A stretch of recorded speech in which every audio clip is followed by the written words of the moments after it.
मेरा आपकी कृपा से सब काम हो रहा है। मेरा आपकी कृपा से सब काम हो रहा है। करते हो तुम कन्हैया, मेरा नाम हो रहा है।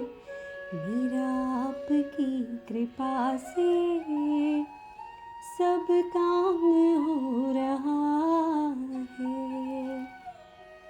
श्री परमात्मने नमः। इन्हीं कुछ पंक्तियों के साथ आइए शुरू करते हैं अथ पंचमोध्याय, जिसकी शुरुआत होती है अर्जुन उवाच से। अर्जुन बोले, हे कृष्ण, आप कर्मों के संन्यास की और फिर कर्मयोग की प्रशंसा करते हैं, इसलिए इन दोनों में से जो एक मेरे लिए भली भांति निश्चित कल्याणकारक साधन हो उसको कहिए। श्री भगवान उवाच। श्री भगवान बोले, कर्म संन्यास और कर्मयोग ये दोनों ही परम कल्याण के करने वाले हैं, परंतु उन दोनों में कर्म संन्यास से कर्म योग साधन में सुगम होने से श्रेष्ठ है। हे अर्जुन, जो पुरुष न किसी से द्वेष करता है और न किसी की आकांक्षा करता है, वह कर्मयोगी सदा सन्यासी ही समझने योग्य है, क्योंकि राग द्वेष आदि द्वंद्वों से रहित पुरुष सुख पूर्वक संसार बंधन से मुक्त हो जाता है।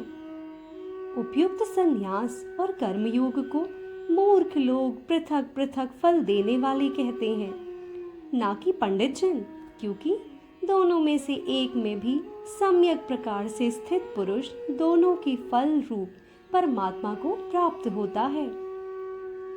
ज्ञान योगियों द्वारा जो परम धाम प्राप्त किया जाता है, कर्म योगियों द्वारा भी वही प्राप्त किया जाता है। इसलिए जो पुरुष ज्ञान योग और कर्म योग को फल रूप में एक देखता है, वही यथार्थ देखता है। परंतु हे अर्जुन, कर्म योग के बिना संन्यास अर्थात मन, इंद्रिय और शरीर द्वारा होने वाले संपूर्ण कर्मों में कर्तापन का त्याग प्राप्त होना कठिन है, और भगवत स्वरूप को मनन करने वाला कर्मयोगी परम ब्रह्मा परमात्मा को शीघ्र ही प्राप्त हो जाता है।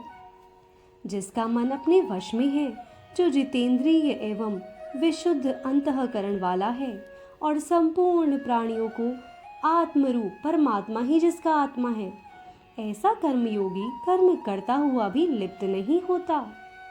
तत्व को जानने वाला सांख्य योगी तो देखता हुआ, सुनता हुआ, स्पर्श करता हुआ, सूंघता हुआ, भोजन करता हुआ, गमन करता हुआ, सोता हुआ, श्वास लेता हुआ, बोलता हुआ, त्यागता हुआ, ग्रहण करता हुआ तथा आँखों को खोलता और मूंदता हुआ भी सब इंद्रियां अपने अपने अर्थों में बरत रही हैं। इस प्रकार समझकर निसंदेह ऐसा माने कि मैं कुछ भी नहीं करता हूँ। जो पुरुष सब कर्मों को परमात्मा में अर्पण करके और आसक्ति को त्याग कर कर्म करता है, वह पुरुष जल से कमल के पत्ते की भांति पाप से लिप्त हो नहीं होता। कर्मयोगी ममत्व बुद्धि रहित केवल इंद्रिय, मन, बुद्धि और शरीर द्वारा भी आसक्ति को त्याग कर अंतःकरण की शुद्धि के लिए कर्म करते हैं। कर्मयोगी कर्मों के फल का त्याग करके भगवत प्राप्ति रूप शांति को प्राप्त होता है, और सकाम पुरुष कामना की प्रेरणा से फल में आसक्त होकर बंधता है।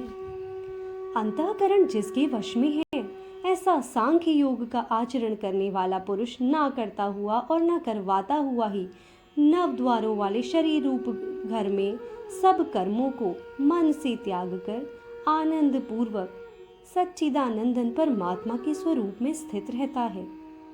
परमेश्वर मनुष्यों के ना तो कर्तापन की, ना कर्मों की और ना कर्म फल के संयोग की ही रचना करते हैं, किंतु स्वभाव ही बढ़त रहा है।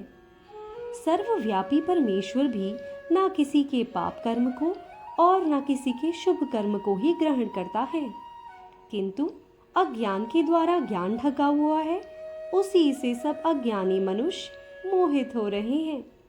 परंतु जिनका वह ज्ञान परमात्मा के तत्व ज्ञान द्वारा नष्ट कर दिया गया है, उनका वह ज्ञान सूर्य के सदृश उस सच्चिदानंदन परमात्मा को प्रकाशित कर देता है।